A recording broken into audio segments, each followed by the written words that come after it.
Hey everyone. Thank you. Today is I think the 11th episode of this Silicon Valley Quantum Computing Group. I am Taposh Roy. I'm very excited about today's talk. We have an awesome speaker, Kiera Peltz, and I'm gonna walk through these details. So my name is Taposh Roy. I'm the Director of Innovation in a company called Kaiser Permanente. My work is mainly focused on digital twins, machine learning, long-term modeling. I'm also the author of a book that I recently launched, Intelligent Governance, especially for both classical and quantum. In addition to that, I also have a book on medical image processing with deep learning. I am I'm a graduate from Illinois Institute of Technology in Chicago and have an MBA from UC Davis.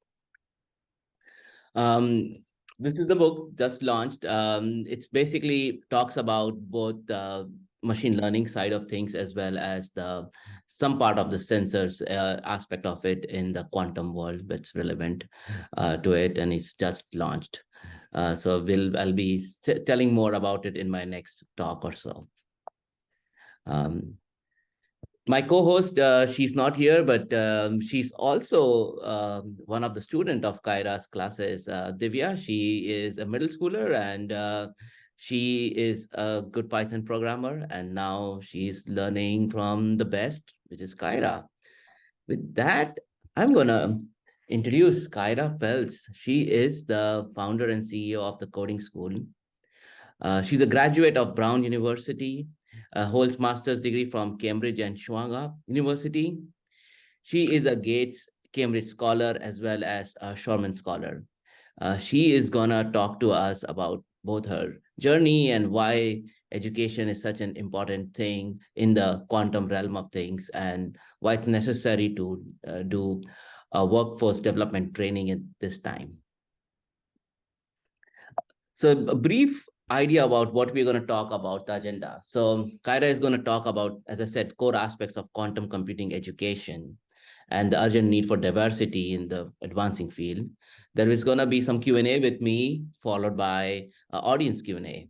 And that's how we're going to spend the remaining part of the hour today. With that, I'll just have a brief overview and then ask Kyra to take us to the journey. So Qubit by Qubit is on a mission to train the future diverse quantum workforce. They have trained over 20,000 students in K through 16s, which is amazing. And she will guide us with all she has learned and how to make it effective. With that, I'm going to pass it on to Kyra. I'll stop sharing. Kyra, back to you. Great. Well, hello, everyone. I'm very excited to be speaking with you all today. Since it is a quite small group, I am happy as I'm just going through my presentation. If anyone has any questions, you feel free to ask them as I'm just going through. But as was previously mentioned, I'm the founder and CEO of the Coding School. We are a 501c3 global nonprofit focused on emerging tech education and workforce development training.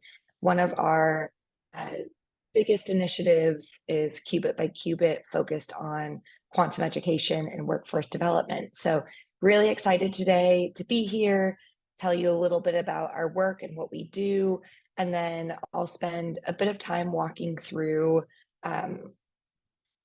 why we care so much about quantum education at the K-12 level, how we can make quantum education more inclusive, and then also I'll spend a few minutes talking about some of the best practices that we've seen to create scalable quantum initiatives. Cool. So I'll start with who we are. Already mentioned a little bit about this, but we really have three main goals with this initiative. One, to provide early access to quantum education. Second is to increase diversity and inclusion in the space. And third is to really train the next generation of quantum leaders.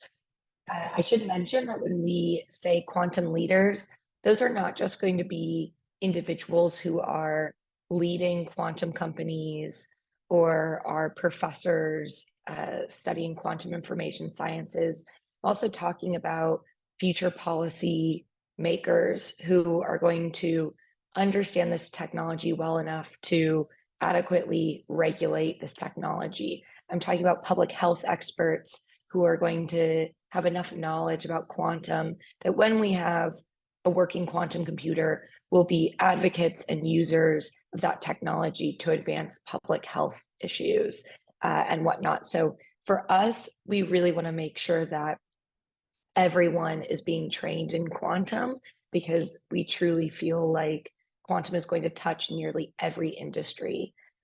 We're really fortunate to have a ton of fantastic partners and collaborators, including universities, as well as companies who have supported us and continue to support us in our efforts. So our programs are really there. We have programs designed for students as young as 10 years old, all the way up through current members of the workforce. And we're at every level trying to create really sustainable pipelines. So not just building awareness for students or educators, but making sure that they have the adequate skills they need and the support they need to keep on going on their quantum journey. So we offer 1 to 2 hour workshops to raise awareness and get students interested. We have summer camps for middle and high school students, ranging from 1 to 2 weeks, both in person and virtually.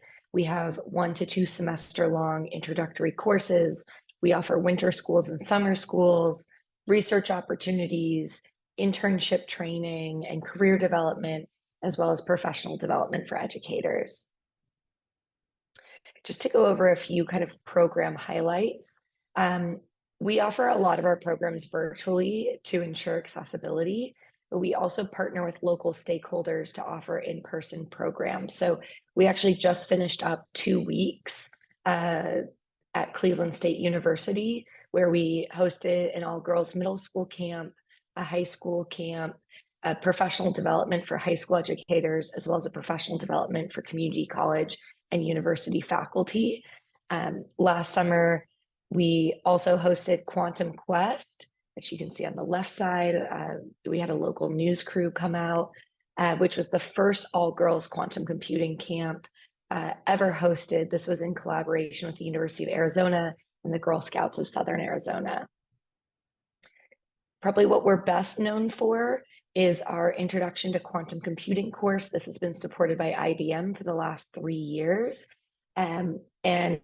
This course is scalable in nature. So we've had over 12,000 alumni who have gone through the course with over an 85% retention rate. I'll talk a little bit more about this course in a bit, because I do get a ton of questions on this. But one really exciting aspect of the course is that we can actually offer high school credit for students who are enrolled. So we have about 200 schools and school districts that are currently offering their students credit for taking this course. For students at the high school level who have completed our Introduction to Quantum Computing course, they have the opportunity the following summer to gain hands-on research experience and mentorship with one of our university partners. And so, we really want to make sure students are taking what they learn in the classroom and getting the chance to apply that. So this is one of our students last summer. I believe that this was at the University of Arkansas and working in a material sciences lab. Our early quantum career immersion program, I see this as a game changer at the university level in terms of increasing diversity in the nearer term in the quantum space. So this is really a first of its kind program. It's 10 weeks in the summer. For the first half of the summer, students are gaining training in quantum computing with us. Most of our students have no experience with quantum previously. And then the second part of the summer, we match them with a quantum company or startup where they complete an internship. And the goal is really for them to get exposure to the quantum industry and the space. Most internships, even if they're open to undergraduates, really are geared towards PhD candidates. And we're not going to move the needle in terms of diversity or accessibility if we start kind of bringing down those barriers that are preventing undergraduates from gaining exposure to the quantum industry. We also offer professional development opportunities for educators, focused predominantly at the high school and university level. And we have trained over around 500 educators around the world and introducing them to quantum. Just a few things, there's a number of quantum education initiatives that are being offered. A few things to highlight that we've really are kind of ways that we're doing things differently. We really focus on early exposure. So we're the first to ever pioneer middle school programs in quantum computing and high school programs that have minimal prerequisites and are open to most students. Which brings me to my second point is, 4 years ago when we started offering quantum computing programs, most members of academia thought that we were crazy, and that there was no way to teach quantum computing without foundational linear algebra knowledge or engineering or physics or computer science. And we really showed that not only is it possible, but it's a fantastic way of getting students engaged that wouldn't otherwise be engaged. So the majority of our programs have few, if any, prerequisites to ensure accessibility. Third, while awareness is important, we also realize in a space like quantum, which is difficult and complex, we can't just be raising awareness. We need to really be making sure we're preparing students with in-depth skills and knowledge. We would be doing a disservice to students if we said quantum was easy. It's not easy. It's really hard, but it's doable. And part of that responsibility is on organizations like ours to make sure material is accessible and is understandable by the general public. But the other part is then obviously on the students to put the time in and effort to get there. We also, as I mentioned, offer the first quantum computing course for high school credit. We also take an ecosystem approach. We know we can't do this alone. We work with academia, we work with government agencies, we work with industry, K through 12 schools, other nonprofits to make sure that we're providing the most expansive opportunities possible. And what I'm most proud of is that we offer our programs at scale with thousands of students in any given program from over 100 plus countries without affecting the integrity or quality of our programs. So to date, we've taught, I think now we're at about 25,000 students actually from all 50 states and 125 countries, 300 schools and school districts as partners, and over 55% of our students from underrepresented backgrounds in STEM. Just to kind of take you, I've talked a little bit about pathways, just to look at the high school level and understand the pathways a little bit better. We just make sure that there are multiple opportunities for students to engage with us. So we know most students aren't going to jump into a 1 to 2 semester quantum computing course when they've never heard of quantum computing. And frankly, most of them are afraid of it. And so we kind of expect students to either do an introductory workshop with us or do one of the 1 to 2 week summer camps, dip their toes in the water, see that this is something they can do, get excited about the prospects of what quantum computing will offer in the future. And then we offer our course where students develop, kind of in-depth knowledge in quantum computing. I'll go into what we cover in this course in a moment. And then, as I mentioned previously, students can participate in our high school research program, as well as when they get to undergrad, we have a number of programs, including the internship program I mentioned for students to participate in. We also know, though, from an equity standpoint, the way we're going to truly make this accessible is getting teachers equipped with these skills so that way they can bring quantum back into the classroom. And so that's another key part. So that way they can be introducing workshops or modules in their classes and ensure all students are exposed to this. Like I said, I'll spend a few minutes talking about our introductory course because it's where I typically get the most questions. So, yeah, in terms of sanitation, great. We've had a really incredible success with our year-long course. 99% of our high school students are more likely to take a STEM class in college after taking this course. There's also a huge percentage of those high school students who are more likely to take an advanced STEM class.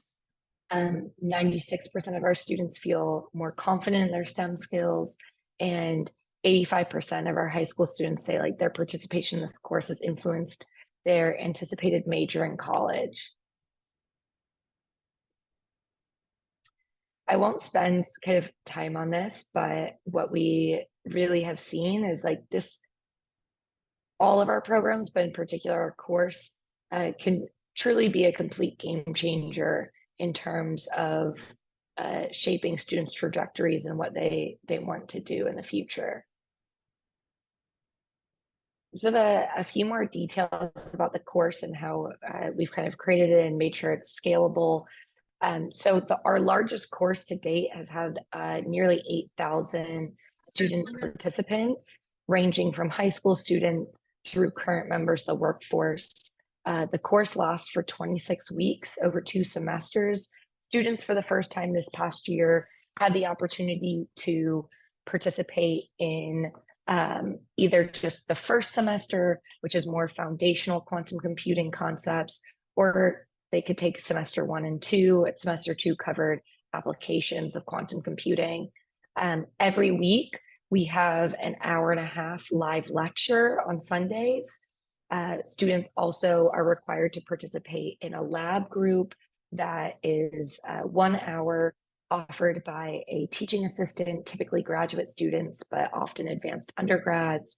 We also have weekly homework assignments to ensure students are continuing to learn, as well as optional student support. So we have office hours, we have TA review homework review sessions, we have guest speakers who come and show up. And so we really make sure that we are kind of offering a comprehensive set of programs. And as I mentioned, this is all live instruction. These are some of the supportive. And then in terms of what we cover in the course, so as I mentioned, we have virtually no prerequisites. So we make sure in first semester that students are learning the linear algebra, the Python programming, and the physics that they'll need to be successful in this course. So semester 1 is really foundational. We introduce quantum circuits and gates. We obviously introduce Qiskit and programming single qubit circuits. We finished the course with introducing quantum algorithms and protocols, and then cover quantum key distribution for students for first semester. Second semester, we go far more in depth on the application side of things, both in terms of the quantum algorithms and protocols that we cover, as well as going into quantum hardware. This year, for the first time, we also covered a number of topics that are quantum computing adjacent. So we did quantum sensing, quantum error correction, quantum networking as well, to make sure that students had exposure to a number of other areas. We also finished the course where students completed capstone projects and delved far deeper into a given area of interest, whether that was a policy issue or an arts project or a more technical project where they were using a quantum algorithm. Now, just to spend a few minutes talking about some of the best practices that we've learned. A lot of these will not also just be applied to high school students. We've trained the largest group of early learners in quantum, and so we have learned a lot in the last 4 years. But what makes me the most excited about introducing quantum computing early on is that we find that this is a complete game changer at the K-12 level in getting students interested in STEM more generally. So yes, we have tons of students who come, or current members of the workforce who come through our programs and say, quantum computing, like that's what I want to do now. But we also have a lot of students who say, you know what, quantum's interesting, but I love physics now, and I want to go and pursue a career in physics. Or same thing with engineering once they hear about and we delve into quantum hardware. And so we talk to a lot of school administrators and even university faculty and administrators who think quantum is only for their really advanced students. And we say the exact opposite. We think everyone should be introduced to quantum computing as early as possible because it's one of the best ways for students to, one, see science in an applied way, and two, really gain exposure to a number of different fields in STEM due to quantum computing's interdisciplinary nature. So in terms of some best practices that we've seen, we really endorse near-peer instruction. It ensures, so by having graduate students or undergrads who are relatively near in age to our high school students, they're really able to serve as role models and mentors, not just as kind of academic instructors or advisors. We've also found we pretty much have a rule now that we do not allow external guest speakers to deliver any content. We found even those who say that their content is accessible to a beginner audience, it rarely is. And so we rely on guest speakers to provide more academic and career advice and share their own journey, but far less on actually delivering any content. This has taken us a while to learn, but has been an important rule. Something I think also that is really valuable insights that we've learned over the last 2 years is virtual programs, which is an area that we do really well in and focus on, works incredibly well for students who are already interested in STEM, but in-person programs are absolutely critical for exposing students who wouldn't otherwise be interested in learning about quantum. And so there are trade-offs there. Obviously, in-person programs, more resource intensive, more time intensive, cost a lot more money for a lot smaller impact. But we do need a balance of both because we're not going to truly expand this field if we don't have a mixture of in-person and virtual. And then last but not least, ideally, programs are free to ensure that they are accessible. Programs that are not free, even with scholarships available, really decrease the number of underrepresented students and those from underserved communities who will apply. One actually just last thing I'm going to mention here. This is not just at the K-12 level, but I think is really important.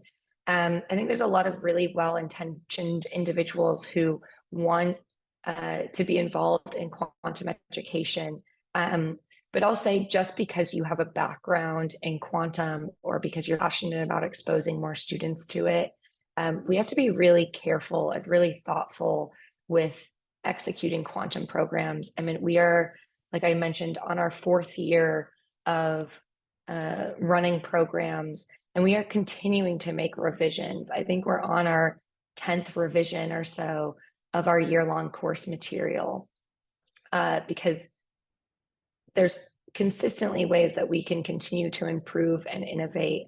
And I just want to, I say this seriously because we have one chance with students to get it right, particularly in an area like quantum. And so if things are haphazardly thrown together or aren't thoughtful in their design or their execution, we could be turning students off from incredible careers. And so that is something we need to all take seriously and really ask the hard questions, I think, as new educational opportunities come up, and make sure that we're really evaluating them and that they're empirically backed, and support that, they are high quality programs. In terms of the best practices that we have, because I get this question all the time, how can you possibly train 8,000 students at a given time in a subject like quantum computing? I'm just going to go through a few different elements. But yeah, I'll start from the kind of top left in terms of things. I have 2 slides on this. So instructional design, how you present your material really matters. And so we've had over the last few years a full-time graphic designer who's worked on our slides, making sure that they are engaging and interesting, especially for our virtual programs. We also group students in their lab sections based on their STEM level. We obviously also group high school students together, or any minors together, and separate them from university students or current members of the workforce, both from a safety side of things, but also, high school students are going to have very different sorts of questions about what they're interested in quantum, what college to go to, internships, than a university student or current member of the workforce. We also take attendance in all of our labs, which I truly think is a big game changer in accountability in virtual programs. The near peer instruction I already mentioned, but we try to do as many in-person meetups as we can. Wherever we have a big regional cohort, we'll try to do in-person meetups. This was one from 2 years ago in New York that we did with some of our students. I think students came from like 10 different high schools from all 5 boroughs. So it was really cool to have everyone meet up and get to know each other in person, even though it is a virtual course. We also have the 4 credit option, which is really important from an equity perspective. We would love to be able to expand this to being able to offer university credit as well. Our de facto grading model is pass fail. So students will really focus on learning the content, not on just getting a good grade. We also have live Q&As during lecture and lab. And so during lecture in particular, we'll have teaching assistants answering questions in real time. So it, one, incentivizes students to attend the lectures, but second, also helps them feel engaged and like they're getting their questions answered, which often does not happen in a virtual course, especially one that has thousands of students. Additionally, we make sure we're not just focusing on content, but also college and career access, as well as making sure that we have continued programming and that we're not leaving students hanging just after finishing an introductory course when they're still excited. And with that said, that's the end of my presentation. I've left my email here if anyone wants to follow up or has any further questions, as well as information for our website and our social media accounts. Awesome. Thank you, Kiera. This is an excellent overview of what you're doing. First of all, I would like to thank you for coming here and speaking to us on a Saturday. And then the second thing is the kind of work that you're doing is very insightful. As a dad myself, my daughter's joining the middle school quantum Qubit by Qubit starting tomorrow, day after tomorrow. I wanted to learn, are there programs where you're actually reaching out to middle schools or reaching out to, I see some schools there. So 2 questions. One is, are you reaching out to middle schools to start early on? Second is Bay Area specifically, mainly, Stanford and Berkeley, which is nearby schools. Are you planning to host anything there?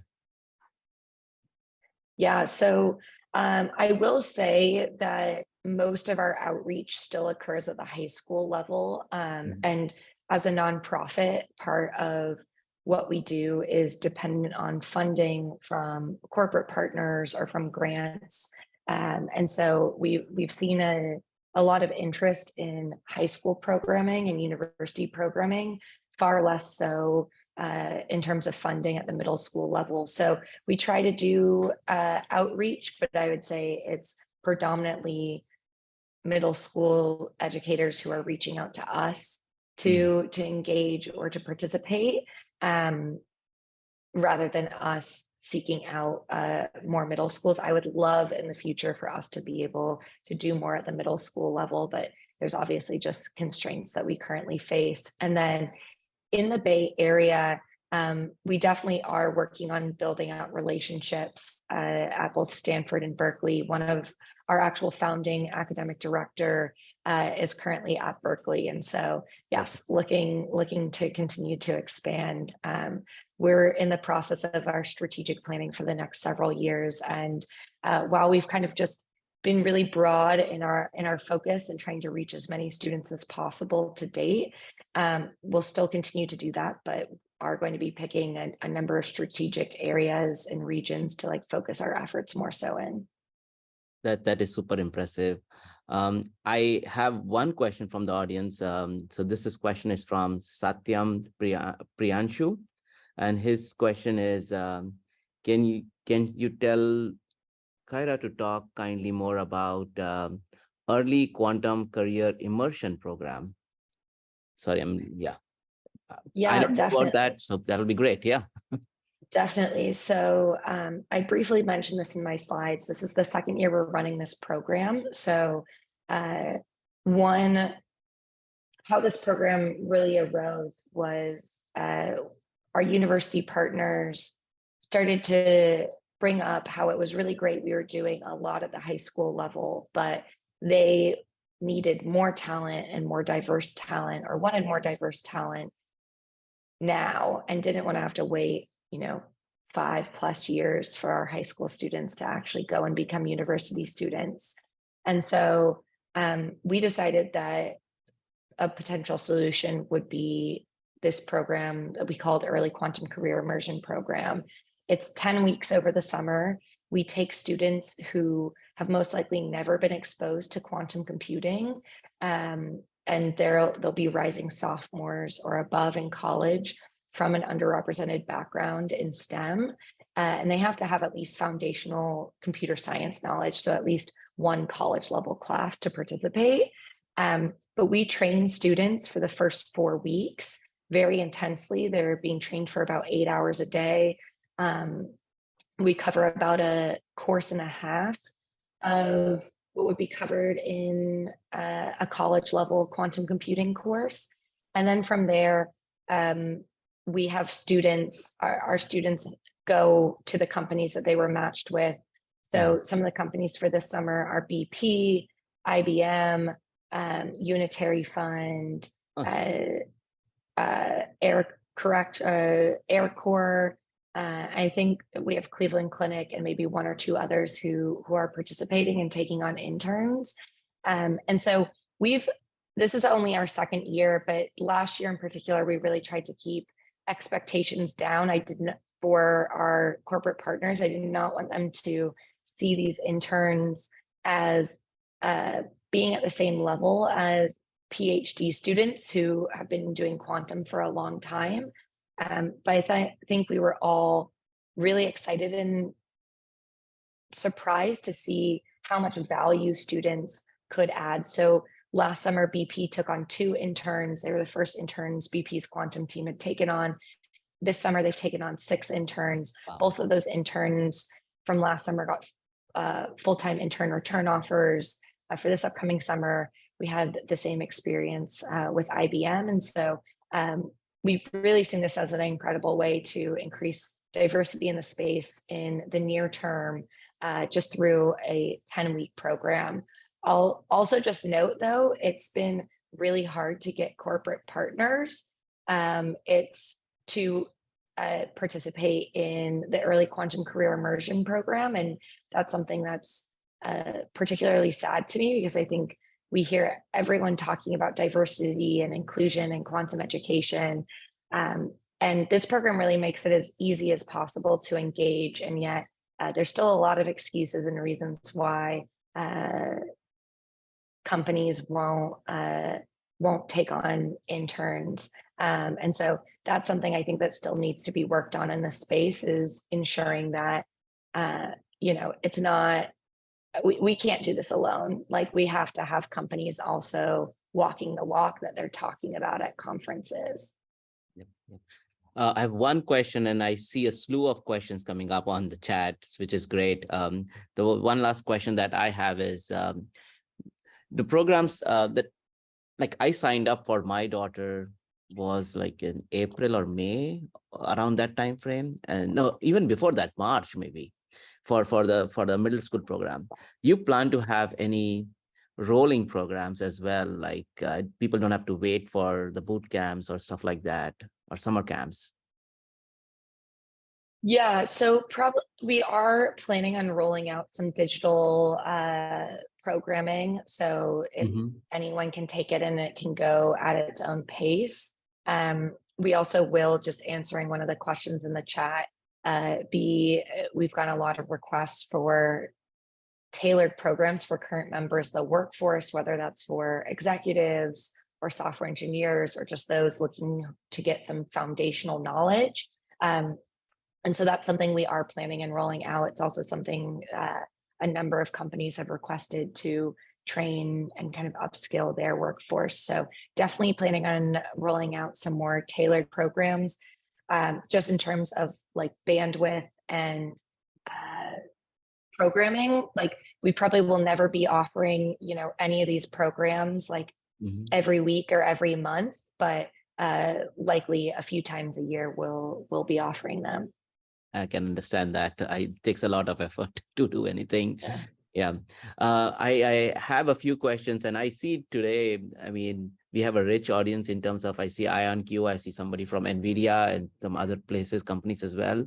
Dr. Manish Modani, you have a question. Do you want to come on camera and ask it yourself, or do you want me to ask it?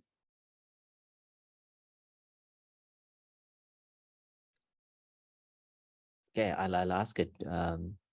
So I think, is it possible, his question is it possible to see the syllabus of different courses offered? Yeah, you would just have to reach out to our team and they could provide more information about the courses. And I can understand at every level, like middle school is different than high school. And then if you have that, at a senior level, it's very different. Yeah. Oh, okay. No worries. He said he's in a flight, can't speak. So no worries. Okay. Another question is on the chat again, and it says, what are the opportunities for PhD physics students? Yeah, so I guess the first thing I'll say is we're really geared towards beginner and intermediate learners. So we don't have any like specifically tailored programs for those that are in PhD programs. Where I will say that I think those with currently going through PhDs have really benefited has still been taking our Introduction to Quantum Computing course. We have found that a lot of PhDs have not really been introduced to the space of quantum information sciences in a kind of comprehensive but broad way. And so I was actually just speaking to one of our alumni a few weeks ago, who now works at a quantum hardware or software and hardware company. She was focused on the hardware side of things and was just literally focused on qubits. Took our course.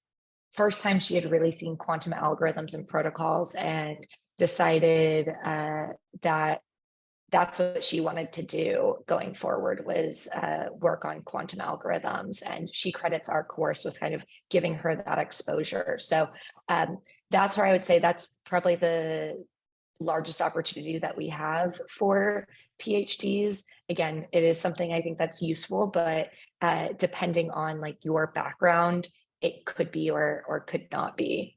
Yeah. And then this is at the PhD level, it's quite vast areas of research. I mean, there is somebody focusing on machine learning, somebody on sensors. I mean, even within sensors, there are different ways and technologies. I mean, the quantum field overall has a lot of different things. So it gets, I can understand it gets hard to at the PhD level. I'm gonna now pause and I'm gonna open up the forum for somebody who'd like to unmute themselves and ask questions to Kyra. If is anybody interested in asking directly? Okay, I see Vadim from IonQ. Hey, Vadim. I guess the question I have, do you plan to put any of those courseworks for self-paced training using one of the MOOC platforms like Coursera or anything else like that? Probably not our full course, but we are planning on rolling out a shorter introductory course. I mean, if you look at the data for quantum MOOCs, it's pretty bleak. There's a lot of hype around them. There's a lot of people who enroll initially. The completion rate is incredibly small. And so I am a firm believer in like the live model. I mean, again, we have 85-90% retention rate over 26 weeks for thousands of students in these courses. So what we're doing is working and is empowering, and I don't want to lose that aspect. However, I also recognize, again, just from the like, students aren't going to necessarily sign up for a 26-week course that they know nothing about a subject. And so that is why we would like to put out like kind of a shorter primer version of what our longer life courses are offered on. Great. Any timeline on this? When do you expect it to be available? Hopefully we'll be working on it this fall. I would be able to launch at the beginning of next year, but don't have a like solid kind of timeline. It's more, and again, this goes back to kind of funding from our side. We're really constrained by like what we get supported for. And this is something we don't currently have like funding from any organizations or groups. So it's something like we would just do because we believe in it. And so it kind of often has to take the back burner to other things that are just more pressing. Thank you. Thank you. So I see Mandy's hand raised. Mandy, do you want to unmute yourself and ask your question? Sure. And that's kind of teed up on like the last bit of what you were saying there. Yeah, this is awesome. I come from a non-STEM background and been kind of pulled into quantum over the last couple of years. I'm very passionate about it now, but something like this would have been a real game changer for me in middle school and high school. So I see the value so much. Thank you for what you're doing. I guess my question, and I think you kind of alluded to it there at the end, was what's your biggest need or ask, or like how can people and organizations help you continue to scale and grow? So appreciate that question. Yeah, I'm going to sound like a broken record, but I think anyone who runs a nonprofit always will have the same answer. I mean, we always have room to improve on our curriculum and things like that, but we do a really good job. Like we have down program design, we have down curriculum, we know how to do the work and get students excited about these areas. I think it really comes down to, for us to be able to scale and continue to grow and develop out all the programs we want to, like we want to not just develop out that digital content, we want to develop out content for current members of the workforce. We want to do bridge programs for incoming university students. We want to create professional development opportunities tailored specifically for different STEM subjects. So quantum chemistry for chemistry teachers and faculty. So it's not just this broad introduction to quantum, but way more targeted.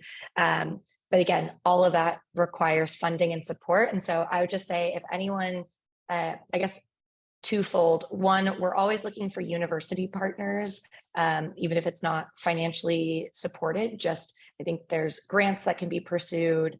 There's ways to just collaborate on projects and increase reach, as well as exposure to that area.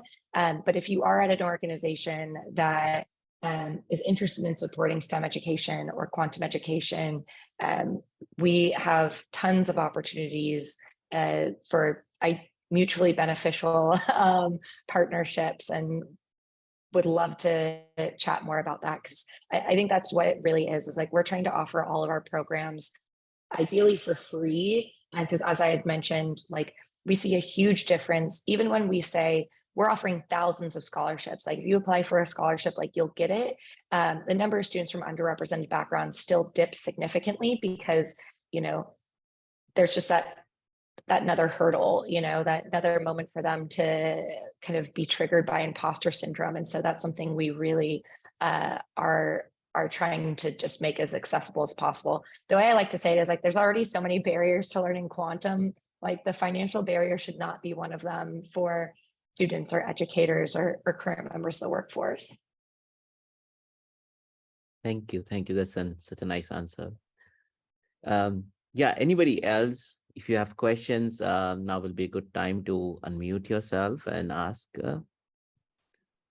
I know learning is a very important field, and Kiera is leading the pack there. Okay, I'm gonna wait for a minute and see if there is anything here. No, I think there is nothing else. Yeah, if there is nothing else, I'm gonna sincerely thank Kiera for her time, especially a Saturday morning, afternoon for you, and appreciate this thing, and we'll take it from there. And thank you everyone for joining. Thanks so much for having me. Thanks everyone. Bye. Thank you. Thank you.